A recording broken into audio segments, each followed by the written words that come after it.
आज के लेक्चर में हम लोग क्या पढ़ने वाले हैं, ब्लड ग्रुप। ठीक है, नेक्स्ट टॉपिक क्या हम लोग का आज के लेक्चर में, lecture 5 blood group. Blood group बहुत इंपॉर्टेंट है, क्योंकि अगर ब्लड ग्रुप अगर नहीं पता होगा, अगर गलती से हम लोगों ने किसी को गलत ब्लड ग्रुप चढ़ा दिया तो उससे क्या होता है, ब्लड के अंदर क्या होता है, कोएगुलेशन हो जाता है। क्या हो जाता है, कोएगुलेशन। और कोएगुलेशन से क्या होता है, ब्लड क्या थक्का जम जाता है, जमने लगता है, और जिसके कारण से क्या होता है, आदमी का डेथ हो जाता है। इसलिए ब्लड ग्रुप जो बहुत जरूरी है। ब्लड ग्रुप का खोज करने वाले कौन थे, ब्लड ग्रुप जितने भी खोज करने वाले थे, जो डिस्कवरी करने वाले थे, कौन थे, कार्ल लैंडस्टेनर। इतना समझ में आ गया, कार्ल लैंडस्टेनर।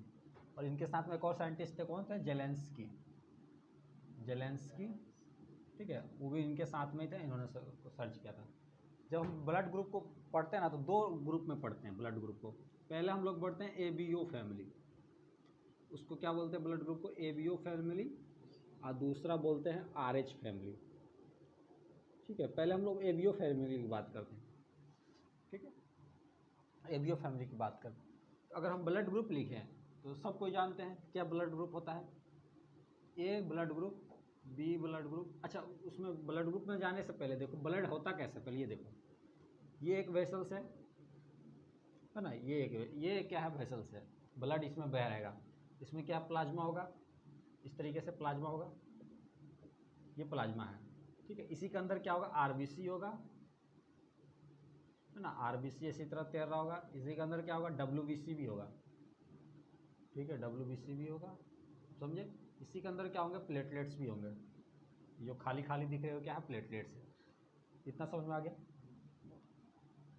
अब जो हमारे ब्लड को, जो ब्लड ग्रुप जो डिसाइड करता है ना, वो आरबीसी पे पाया जाता है। ठीक है, आरबीसी पे कोई स्पेशल प्रोटीन पाया जाता है। ठीक है, इस तरीके से मान लो इस पे आरबीसी के ऊपर एक स्पेशल, ये आरबीसी नहीं है तो इसके ऊपर एक स्पेशल प्रोटीन जाता है, जिसको हम लोग क्या बोलते हैं, एंटीजन। ठीक है, स्पेशल प्रॉपर्टी पाया जाता है उस आरबीसी के ऊपर, उसको हम लोग क्या बोलते हैं, एंटीजन। और किसके प्रेजेंट होता है, प्रेजेंट ऑन आरबीसी। और ये प्रोटीन कितने तरह के होते हैं, दो तरह के होते हैं, एक ए एंटीजन होता है और एक बी एंटीजन, कैपिटल में है दोनों। ठीक है, और इसके अंदर ही, इस ब्लड के अंदर भी क्या पाया जाता है, एक इस तरीके से एंटीबॉडीज पाए जाते हैं। ठीक है, क्या पाए जाते हैं, एंटीबॉडीज। दो मेन चीज़ क्या हो गया, एक तो एंटीजन हो गया, एक एंटीबॉडी हो गया। और ये एंटीबॉडी ब्लड के प्लाज्मा के अंदर है, आरबीसी के ऊपर नहीं है। आरबीसी के ऊपर क्या है, एंटीजन है, और वो एंटीजन ही ब्लड ग्रुप को मतलब डिसाइड कर रहा है। और एंटीबॉडी क्या होता है, एंटीबॉडी इस ब्लड के इस प्लाज्मा, जो प्लाज्मा के अंदर है, इस ब्लड के अंदर है एंटीबॉडी। और ये भी दो तरह के होते हैं, स्मॉल ए एंटीबॉडी और स्मॉल बी एंटीबॉडी, दो तरह के हुए। इतना समझ में आ गया। अब आते हैं ब्लड ग्रुप पे। ब्लड का समझ में आ गया, सर्किल कैसे क्या। अब आते हैं ब्लड ग्रुप पे, ब्लड ग्रुप कैसे काम करके आता है। ठीक है, तो हम बात करते हैं एबीओ फैमिली की। एबीओ फैमिली से शुरुआत करते हैं, एबीओ फैमिली, इसमें कैसे ब्लड ग्रुप का वर्क कर रहा है। ठीक है, पहले हम लोग लेते हैं यहाँ पे लेते हैं ब्लड ग्रुप। ठीक है, तो मान लो किसी का ब्लड ग्रुप क्या है, ए होता है, किसी का होता है बी होता है, किसी का ए बी होता है, और किसी का कुछ नहीं होता है। तो उसको हम लोग बोलते हैं जीरो ब्लड ग्रुप। जीरो है, जीरो को ही हम लोग क्या बोल देते हैं, ओ बोलते हैं। ठीक है, अब यहाँ पे ध्यान देने वाली बात है कि ये ब्लड ग्रुप डिसाइड कैसे हो रहे थे, क्योंकि ब्लड ग्रुप में अभी मैंने बताया कि एक तो एंटीजन है और एक में क्या है, एंटीबॉडी है। इतना समझ में आ गया। इसमें एक में क्या एंटीजन है, एंटीबॉडी है, और एंटीजन डिसाइड करा ब्लड ग्रुप। यानी अगर किसी ब्लड में एंटीजन ए है तो उसका ब्लड ग्रुप क्या होगा, उसका ब्लड ग्रुप ए होगा। किसी के ब्लड ग्रुप में एंटीजन क्या है, बी है, तो उसका ब्लड ग्रुप क्या होगा, बी होगा। ठीक है, किसी के ब्लड ग्रुप में ना तो एंटीजन ए है ना एंटीजन बी है, तो ब्लड ग्रुप क्या होगा, जीरो। किसी के एंटीजन में ब्लड एंटीजन ए बी है और एंटीजन बी भी है, तो उसका ब्लड ग्रुप क्या होगा, ए बी होगा। इतना समझ में आ रहा है। ये जीरो है, जीरो को ही हम लोग जनरल बात अब क्या बोलते हैं, ओ बोलते हैं, ठीक है। जीरो है, जीरो मतलब इसमें जीरो एंटीजन है, इसमें ऐसा कोई प्रोटीन नहीं पाया जाता है, इसमें कोई एंटीजन नहीं पाया जाता है जो ब्लड ग्रुप डिसाइड करे, इसलिए हम लोग इसको जीरो लिखते थे, जीरो ब्लड ग्रुप। लेकिन इसी को भाषा में क्या किया, ओ ब्लड ग्रुप, जैसे ABCD बोलते हैं इसी को ओ बोल देते हैं, ओ ब्लड ग्रुप, क्योंकि ओ भी तो ऐसा ही होता है ना, जीरो जैसा, इसलिए इसको ओ ब्लड ग्रुप बोल देते हैं, ठीक है। ओ ब्लड ग्रुप बोलने का मतलब क्या है, इसमें एंटीजन कुछ भी नहीं है, यानी एंटीजन डिसाइड करा है हमारे ब्लड ग्रुप के नाम को। अब बात करते हैं एंटीबॉडीज की। अगर अगर एंटीजन ए है, अगर प्रोटीन एंटीजन ए है तो एंटीबॉडी क्या होगा, स्मॉल बी होगा, है ना।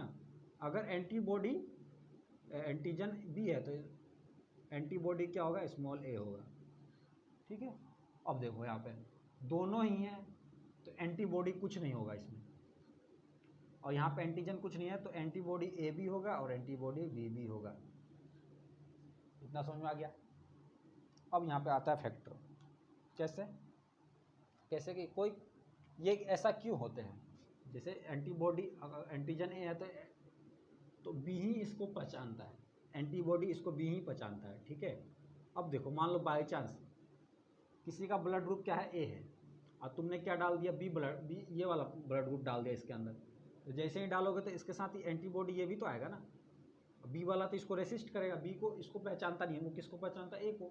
इसको तो लगेगा कि ये दूसरा चीज़ है, तो ये क्या करेगा, इससे लड़ने लगेगा, इसको ख़त्म करने की कोशिश करेगा, तो उसी में कोएगुलेशन होने लगता है, थक्का जमने लगता है, ठीक है, जिससे पेशेंट का डेथ हो जाता है। इसलिए ध्यान देते हैं, यानी हम लोग अब देखेंगे कि टू डोनेट और टू एक्सेप्ट,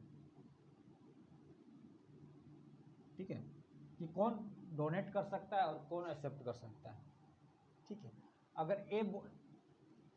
अगर ए एंटीजन है, मतलब ब्लड ग्रुप ए है, तो वो किसको डोनेट करेगा, ए वाले को ही डोनेट कर सकता है, और किसको डोनेट कर सकता है, ए बी वाले को डोनेट कर सकता है ना। अब देखो, नहीं ए बी वाले को तो नहीं करेगा, एक सेकंड, इस चीज़ को यहीं पर देखते हैं। तो हम लोग बिल्कुल सही कर रहे थे, अगर बात करें कि डोनेट करने वाली बात कर रहे थे, तो यहाँ पे देखो अगर ब्लड ग्रुप ए है तो उसको डोनेट कर सकते हैं, ए वाले को भी और ए बी वाले को भी डोनेट कर सकता है, ठीक है, यहाँ तक टिकट है। अब देखो ब्लड ग्रुप बी है तो बी वाले को डोनेट कर सकता है और ए बी वाले को भी डोनेट कर सकता है। ब्लड ग्रुप ए बी है तो क्या करेगा, सिर्फ ए बी वाला ही डोनेट कर सकता है, ठीक है, उसके अलावा कोई नहीं करता। और ओ जो है सभी को डोनेट कर सकता है, वो किसको डोनेट कर सकता है, सभी को डोनेट कर सकता है। क्यों नहीं, देखो अगर ए बी वाला मान लो इसको डोनेट किया तो इसमें क्या है, ए तो ए एंटीबॉडी नहीं है ना, तो दिक्कत हो जाएगा ना। इतना बात समझ में आना, इस कारण से ये के बाद क्या लिखिएगा, ये ऑल ऑल मतलब सभी को, ऑल मतलब सभी को, मतलब वो जो है ना सबको डोनेट कर सकता है, ए वाले को भी डोनेट कर सकता है, बी वाले को भी डोनेट कर सकता है और ए बी वाले को भी डोनेट, क्योंकि इसमें एंटीजन कोई भी नहीं है, ठीक है। एंटीजन जो है कोई एंटीजन नहीं है, तो इससे कोई फ़र्क नहीं पड़ेगा एंटीजन सबसे, ठीक है। अब देखो यानी ये जो एंटीजन क्या डिसाइड कर रहा है, डोनेटिंग को डिसाइड कर रहा है कि किसको डोनेट कर सकते हैं, कह सकते हैं, क्योंकि देखो इसमें एंटीजन ए था इसलिए ये सिर्फ ए को डोनेट कर सकता है और ए बी को भी डोनेट कर, क्योंकि ए बी में भी क्या है, ए एंटीजन है, ठीक है। अब बात करें ब्लड ग्रुप बी की तो किसको डोनेट कर सकता है, बी को भी डोनेट कर सकता है और ए बी को भी डोनेट कर, क्योंकि बी एंटीजन है, यानी डोनेट करने की कैपेसिटी किसको डिसाइड कर रहा है, एंटीजन की डिसाइड कर रहा है। अब बात करते हैं एक्सेप्ट करने की कैपेसिटी। एक्सेप्ट करने के बाद ये किससे एक्सेप्ट कर सकता है ना, एक्सेप्ट किससे कर सकता है, तो देखो ये जो है किससे एक्सेप्ट कर सकता है, ए बी से तो एक्सेप्ट करेगा ही, साथ साथ में किससे करेगा, करो लिखो। तो हम लोग क्या बात कर रहे थे, एक्सेप्टेंस की बात कर रहे थे ना। एक्सेप्टेंस की बात करें तो देखो मतलब इसको अब लेना है तो लेगा कैसे, एक्सेप्टेंस को एंटीबॉडी डिसाइड करेगा, ठीक है, एक्सेप्टेंस को। तो ये क्या है, ए से ले सकता है क्योंकि ए में क्या है, बी एंटीबॉडी है, ये ध्यान रखना है, तो ए से तो ले ही सकता है। साथ में क्या है, बी और एंटीबॉडी कहाँ है, ओ में है, तो ओ से भी ले सकता है, ओ से भी एक्सेप्ट कर सकता है, ठीक है। इतना समझ में आ गया। अब बात करें, देखो यहाँ पे अगर इस ब्लड ग्रुप किसकी बी की बात करें तो बी से तो लेगा ही, साथ साथ में क्या ओ से भी ले सकता है ना, क्योंकि इसके अंदर क्या है ए वाला भी एंटीजन है, ए वाला भी एंटीबॉडी है। अब बात करें ए बी की, तो ए बी किससे ले लेता है, सभी से ले सकता है, सभी से ले सकता है। क्यों? क्योंकि इसके अंदर कोई एंटीबॉडी है ही नहीं, है ना, कोई एंटीबॉडी नहीं है तो कोई दिक्कत नहीं होगा, ए से भी ले सकता है, बी से भी ले सकता है, ए और बी से भी ले सकता है, ठीक है। और जब बात करें इसकी ओ की बात करें तो ओ किससे ले सकता है, सिर्फ ओ से ही ले सकता है। एक्सेप्टेंस की बात करें तो ओ से ही ले सकता है। इससे का पूरा कंक्लूजन क्या निकला, इसका कंक्लूजन ये निकला कि जो यूनिवर्सल डोनर, एक तो यूनिवर्सल डोनर और एक कंसेप्ट क्या, यूनिवर्सल एक्सेप्टर, यूनिवर्सल एक्सेप्टर, ठीक है, यूनिवर्सल डोनर और यूनिवर्सल एक्सेप्टर। तो देखो डोनेट वाला में किसको कर सकता है, जिसे ओ वाला, ओ सभी को डोनेट कर सकता है, इसलिए ओ ग्रुप को हम लोग क्या बोलते हैं, यूनिवर्सल डोनर, ठीक है। और देखो ए बी जो है ना सबसे एक्सेप्ट कर सकता है, इसलिए इसको हम बोलते हैं क्या, यूनिवर्सल एक्सेप्टर। यानी ए बी जो ब्लड ग्रुप होता है वो क्या है, यूनिवर्सल एक्सेप्टर होता है। और यूनिवर्सल डोनर कौन होता है, ओ ग्रुप।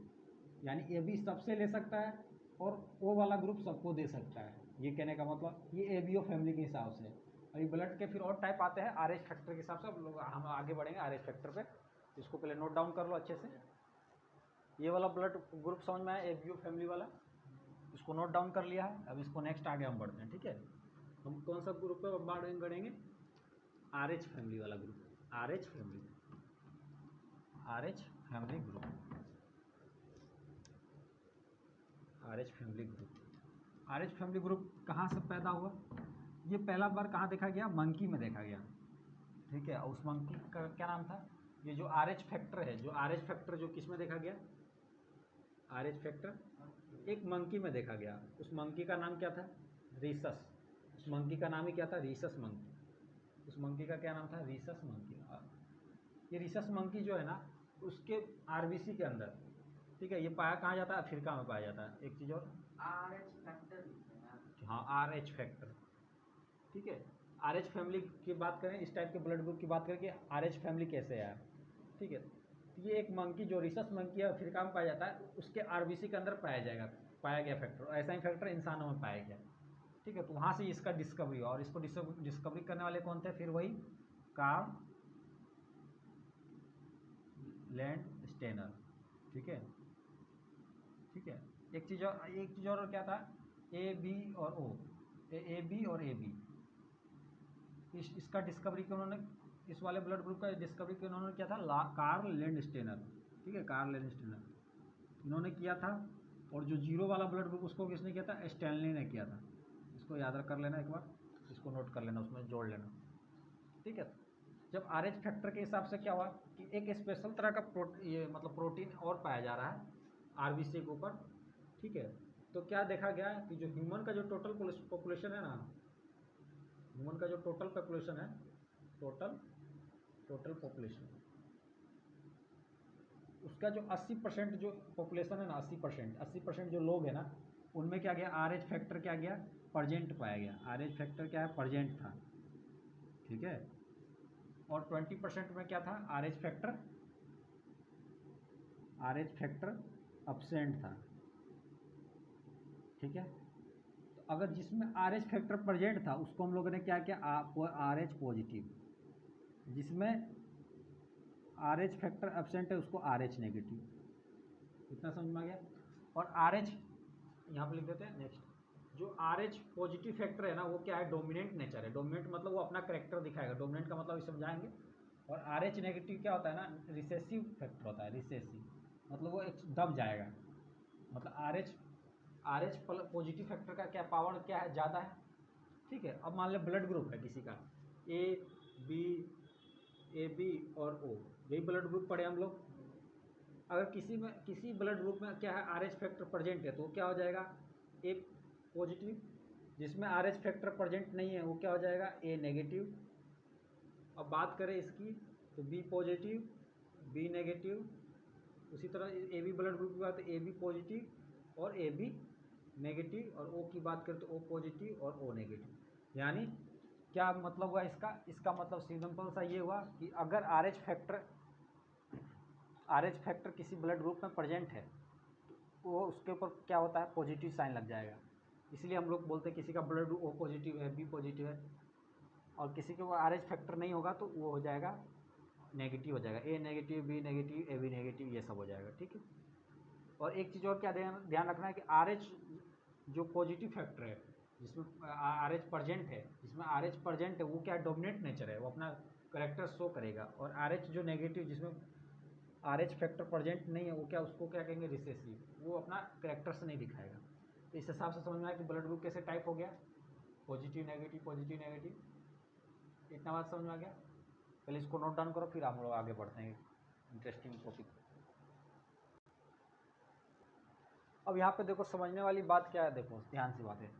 जब मैंने बोला कि आर एच पॉजिटिव क्या डोमिनेंट नेचर होता है और आर एच नेगेटिव क्या रिसेसिव नेचर, मान लो किसी का ब्लड ग्रुप क्या है, ओ नेगेटिव है। ठीक है, क्या है, ब्लड ग्रुप ओ नेगेटिव है, और ओ नेगेटिव का मतलब क्या हुआ, आर एच फैक्टर प्रेजेंट नहीं है। ठीक है, अगर इसको मैं क्या करूँ, ओ पॉजिटिव चढ़ा दूँ, ओ पॉजिटिव ब्लड ग्रुप चढ़ा दूँ, यहाँ पर देखो ध्यान से, इसमें क्या आर एच फैक्टर क्या प्रेजेंट है और क्या डोमिनेंट नेचर का है, आर एच फैक्टर प्रेजेंट और डोमिनेंट नेचर का है। तो ये क्या करेगा, अपना करेक्टर इसमें शो करने लगेगा। इसलिए क्या होगा, इस जो पेशेंट की जो होगा ना, ये पेशेंट को दिक्कत होगा। ठीक है, कोएगुलेशन होने लगेगा, डेथ होने का चांस बढ़ जाएगा। ठीक है, इसलिए ओ नेगेटिव वाला क्या होगा, ओ नेगेटिव से ले सकता है। ठीक है, अब ओ पॉजिटिव देखो, ओ नेगेटिव वाला किससे नहीं ले सकता है, ओ पॉजिटिव से नहीं ले सकता है। क्यों नहीं ले सकता, क्योंकि आर एच फैक्टर आ गया, और R H factor dominant nature है। जैसे ही डालोगे तो ये अपना करेक्टर्स दिखाने लगेगा, तो और जो भी ब्लड होंगे उनको क्या करेगा, डिस्टर्ब करेगा, उनमें कोएगुलेशन होने लगेगा। इस कारण से जिसे मान लो ओ नेगेटिव को अगर ब्लड चाहिए तो ओ पॉजिटिव से आप नहीं दे सकते, उसको ओ नेगेटिव से ही देना पड़ेगा, क्योंकि उसमें आर एच फैक्टर प्रेजेंट नहीं है।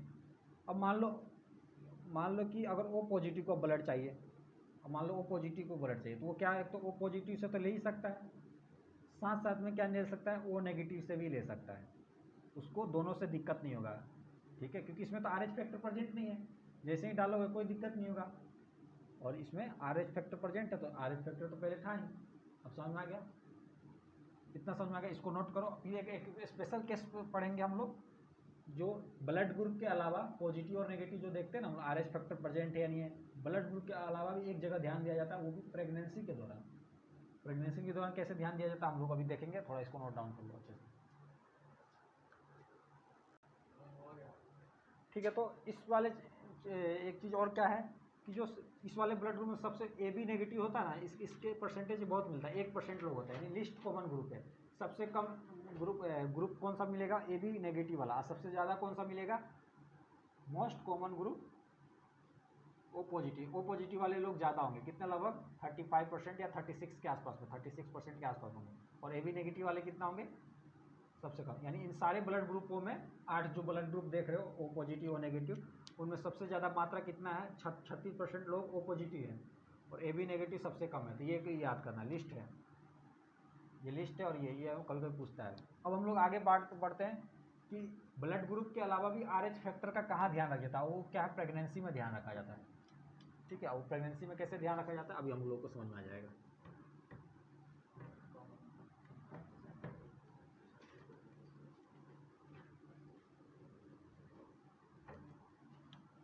है ना, आर एच फैक्टर का एक जगह और कहाँ ध्यान, ब्लड ग्रुप के अलावा एक अलग कहाँ ध्यान रखा जाता है, प्रेगनेंसी में। ये सवाल पूछता है कि आर एच फैक्टर का जो हम लोग ध्यान रखते हैं ब्लड ग्रुप के अलावा और कहाँ रख सकते हैं, तो उसका आंसर क्या होगा, प्रेगनेंसी। ये दिमाग में, प्रेगनेंसी के दौरान क्या होता है, आर एच फैक्टर मायने रखता है क्या। और हम लोगों ने क्या देखा, आर एच जो पॉजिटिव, यानी आर एच जिसमें प्रेजेंट, उसको आर एच पॉजिटिव बोल रहे हैं, और ये डोमिनेंट नेचर हो गया। और जिसमें आर एच प्रोटीन नहीं, आर एच नहीं, आर एच फैक्टर नहीं है, उसको हम लोग क्या बोलेंगे, रेसेसिव। ठीक है, मतलब ये अपना करेक्टर शो करेगा, यानी यहाँ पे इसका बोलबाला होगा। ठीक है, मतलब ये अपना, इसमें जो गुण होंगे यही दिखेंगे। मान लो एक कपल है, कपल समझते हो, हस्बैंड वाइफ। ठीक है, क्या, मान लो एक्स और वाई मान के चलो। ठीक है, ये एक्स और वाई है, इसमें क्या है, आर एच पॉजिटिव है ये ब्लड ग्रुप, और ये क्या है, आर एच नेगेटिव वाला ब्लड ग्रुप। अब इन दोनों का क्या होगा, बच्चा होगा, चाइल्ड होगा, बेबी होगा, तो उसका जो ब्लड ग्रुप होगा ना वो RH पॉजिटिव ही होगा। अब ब्लड ग्रुप कुछ भी हो लेकिन RH पॉजिटिव है, उसमें RH फैक्टर पाया जाएगा। क्यों? क्योंकि RH फैक्टर क्या है, डोमिनेंट है।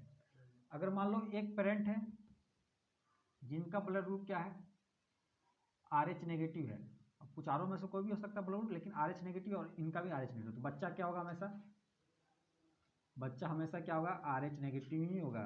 ठीक है, यहाँ तक समझ में आ गया। अब दिक्कत कहाँ आता है, मान लो X क्या है, फीमेल है, और Y क्या है, मेल है।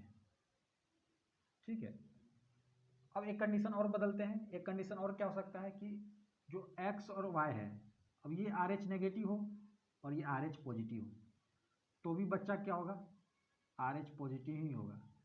ठीक है, अब बच्चा रहता कहाँ है, बच्चा फीमेल के पेट में रहता है, फीमेल जो होती है उनके यूटेरस के अंदर रहता है। ठीक है, अब मान लो, अब क्या बोलें कि फीमेल जो है उसका जो ब्लड ग्रुप क्या है, RH नेगेटिव है, वहाँ पे RH फैक्टर प्रेजेंट नहीं है, लेकिन जो पिता थे उनके जो RH पॉजिटिव थे, फैक्टर थे। ठीक है, तो जैसे ही चाइल्ड होगा तो उनमें तो RH पॉजिटिव ही आएगा ब्लड ग्रुप, क्योंकि RH पॉजिटिव क्या है, डोमिनेंट नेचर का, तो ये उसमें ब्लड ग्रुप यही आएगा, क्योंकि ये फिर डोमिनेंट अपना शो करेगा वहाँ पे चाइल्ड। ठीक है, जब ये शो करेगा, अब देखो मदर के ब्लड में क्या हो गया, दो तरह का, अब मान लो बेबी को चाहिए, यहाँ पे मान लो बेबी है। ठीक है, इस तरीके से बेबी है ना। अब इसको तो भोजन भी चाहिए, न्यूट्रिशन भी चाहिए, हर चीज़ चाहिए, है ना। तो हर चीज़ कहाँ से मिलता है, मदर के प्लेसेंटा से मिलता है। यानी अब बच्चा के अंदर से जो बोलते हैं वेस्ट मटेरियल हुआ, ब्लड हुआ, ये सब निकलता रहता है ना, बच्चा के अंदर से ही निकलता होगा। तो मान लो बच्चा का ब्लड ग्रुप जब R पॉजिटिव है और मदर का तो RH नेगेटिव ही है, और जब इसका ब्लड में निकलेगा तो यहाँ पे तो ये मिक्स हो रहा है ना, RH पॉजिटिव RH नेगेटिव, अब कोएगुलेशन होने का चांस है, कोएगुलेशन का चांस है। तो उससे क्या होगा कि अब ये जो इसका फीमेल का बॉडी है ना वो पहचानने की कोशिश करेगा। ठीक है, तो फर्स्ट चाइल्ड हो जाएगा, जब तक फर्स्ट चाइल्ड हो जाता है, जब तक इसको वो करेगा, फर्स्ट चाइल्ड में दिक्कत नहीं होता, लेकिन जैसे ही सेकंड बेबी होगा ना, सेकंड बेबी अगर मान लो सेकंड बेबी का ट्राई करेंगे ये लोग, तो सेकंड बेबी नहीं होगा। सेकंड बेबी क्या होगा, डेथ कर जाएगा। क्यों? क्योंकि जो इसका जो एंटीबॉडी है, जो फीमेल का एंटीबॉडी है ना, उसको मार देगा, क्योंकि उसको अब आइडेंटिफाई, उसके जीन में उसको याददाश्त बढ़ गया है, उसको कोडिंग हो गया है कि नहीं, कि जो ये जो यूटेरस के अंदर जो है ना ये RH पॉजिटिव है, जैसे ही अगर इसका ब्लड अगर हमारे शरीर में जाएगा तो हमको नुकसान करेगा, तो वो क्या करेगा, इसको गर्भ में ही मार देगा, इस बच्चा को क्या करेगा, गर्भ में ही मार देगा। इसके लिए क्या आते हैं, इसको ठीक करने के लिए है दवाई, मेडिसिन सब आते हैं। ठीक है, मेडिसिन सब आते हैं, उसको खाने से ठीक हो जाता है। ठीक है, तो इस वाले केस को क्या बोलते हैं, इरेथ्रो इसी वाले केस को, केस को क्या बोलते हैं, इरेथ्रोब्लास्टोसिस फिटैलिस कैस। ठीक है, इसमें हम लोग RH फैक्टर का हम लोग ध्यान रखते हैं। ठीक है, इसको नोट डाउन करो, इंपॉर्टेंट है, ये पूछता भी है। इसके बाद हम लोग नेक्स्ट थोड़ा सा मेन टर्म पे जाएंगे, फटाफट राइट डाउन करो। अब हम लोग कुछ टर्म जो इंपॉर्टेंट टर्म है उसको समझेंगे, जो बायोलॉजी में जो इंपॉर्टेंट टर्म है उसको समझेंगे। पहला टर्म क्या है, बायोप्सी, कि बायोप्सी क्या होता है, ऑटोप्सी क्या होता है, नार्कोसिस क्या होता है। ठीक है, एंडो, इसी तरह से हम लोग समझेंगे। तो पहला हम लोग समझते हैं बायोप्सी, फिर हम लोग समझेंगे एटोप्सी, ये पूछता है कभी, एटोप्सी, बायोप्सी। ठीक है, फिर क्या है, नार्कोसिस क्या होगा, और फिर क्या एंडोप्सी कहते हैं इसको, एंडोस्कोपी बोल सकते हैं, एंडोस्कोपी बोलते हैं, एंडोस्कोपी। ये चारों टर्म क्या है, यहाँ पे देखो, बायोप्सी का मतलब क्या है, जब आप किसी के पर्टिकुलर एक भाग को, जैसे कोई बीमारी हो गया, उसके पर्टिकुलर एक टिश्यू को काट के चेक करना है कि इसको क्या बीमारी है, तो उसको हम लोग क्या बोलते हैं, बायोप्सी। यानी small part of tissue cut to check, या फिर इसको लिख सकते हैं, ऐसे ये लिख सकते हैं, या फिर ऐसे लिख लो कि किसी शरीर के छोटे भाग को काटा जाता है जिसके कारण से पता करने के लिए कि कौन सा बीमारी है इसमें। किसी टिश्यू को काटा, किसी अंग को काटना पड़ेगा ना, थोड़ा सा अंग मतलब किसी एक छोटे सा पार्ट को काट के निकाला जाता है वहाँ से, उसके लिए कौन सा टर्म यूज होता है? बायोप्सी। ठीक है। ऑटोप्सी में क्या होता है? पोस्टमार्टम। पोस्टमार्टम में क्या होता है? चेक किया जाता है कि जो ये व्यक्ति है ये किस कारण से मरा होगा, उसके पूरे शरीर को चेक किया जाता है, उसमें पूरे शरीर को काटा जाता है। नार्कोसिस में क्या होता है कि किसी अंग क्या होता है पूरा खराब हो जाता है, जैसे मान लो कैंसर हो गया, और कैंसर से क्या हो गया, मान लो यूटेरस हो गया, पूरा यूटेरस खराब हो गया। कोई ऐसा बीमारी होगा जिससे कोई एक ऑर्गन खराब हो जाए, किसी से ऑर्गन खराब हो जाए, या पूरा वो टिश्यू ही डेड हो जाए, या कोई पूरा टिश्यू डेड हो जाए, ठीक है, उसको हम लोग क्या टर्म यूज करते हैं? नार्कोसिस। एंडोस्कोपी क्या होता है? एंडोस्कोपी क्या होता है? मान लो कि हमारे पेट स्मॉल इंटेस्टाइन में प्रॉब्लम है, या पेट में कोई प्रॉब्लम है, तो क्या करता है डॉक्टर कि देखो आर्टिफिशियल कि हम जैसे यहाँ इसोफिकस से क्या करता है? कैमरा डालता है हमारे पेट के अंदर, मुंह के अंदर से क्या डालता है? कैमरा डालता है। कान के माध्यम से भी देखता है, नाक के माध्यम से भी देख सकता है। तो इस तरह के अलग अलग तरीके, यानी कुछ कैमरा के माध्यम से, कोई स्कोपी मतलब अंदर की चीज़ों को देख रहे हैं किसी चीज़ के माध्यम से, तो उसको बोलते हैं एंडोस्कोपी। ठीक है, ये 4 टर्म्स क्लियर हुआ? चार टर्म क्लियर हुआ कि नहीं हुआ? इसको राइट डाउन करो, फिर हम लोग नेक्स्ट एक मेन टर्म पे जाते हैं जिसको बोलते हैं रॉयल डिजीज। तो क्या बोल, इसका लिख लो, बीमारी पता करने के लिए शरीर के एक छोटे हिस्से को, छोटे टिश्यू को, या छोटे ऊतक को काट लिया जाता है या ले लिया जाता है। हो गया ये? इतना समझ में आ गया? इसको लिख सकते हो। ठीक, अब हम लोग बढ़ रहे हैं एक नए टॉपिक पे। क्या है वो? Royal disease. रॉयल डिजीज का नाम क्यों है? क्योंकि ये रॉयल फैमिली में सबसे पहले पाया गया था। इसको ऐसे ऐसे क्या नाम है? Haemophilia A. इस डिजीज का क्या नाम है? Haemophilia A. ये क्या है? जेनेटिक डिसऑर्डर है। जीन से एक जनरेशन से दूसरे जनरेशन तक फैलता है, जेनेटिक डिसऑर्डर। इतना समझ में आ गया?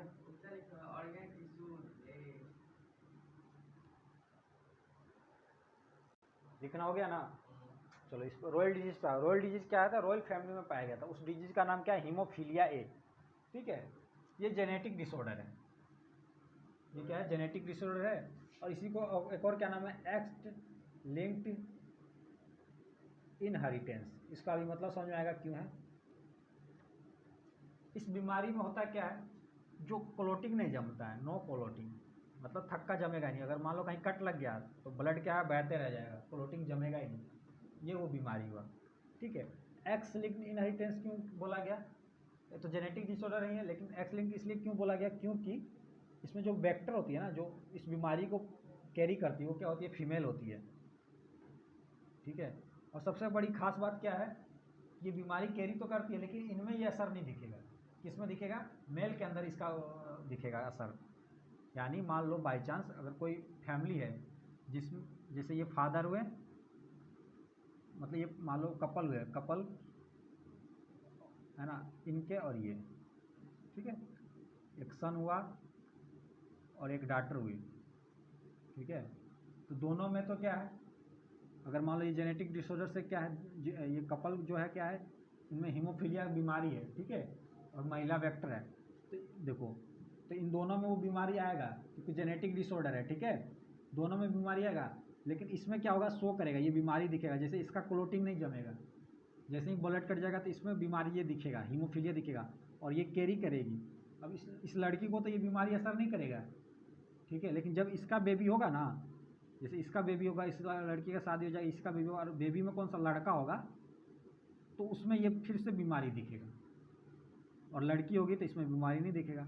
अब इसका भी शादी होगा, अगर कोई लड़का होगा तो उसमें ये बीमारी दिखेगा, लेकिन लड़की में बीमारी नहीं दिखेगा। यानी लड़कियां तो कैरी करती है, फीमेल कैरी करती है इस बीमारी को। कौन कैरी करती है? फीमेल करती है, लेकिन असर किस में दिखता है? जो मेल होता है उनमें असर दिखता है।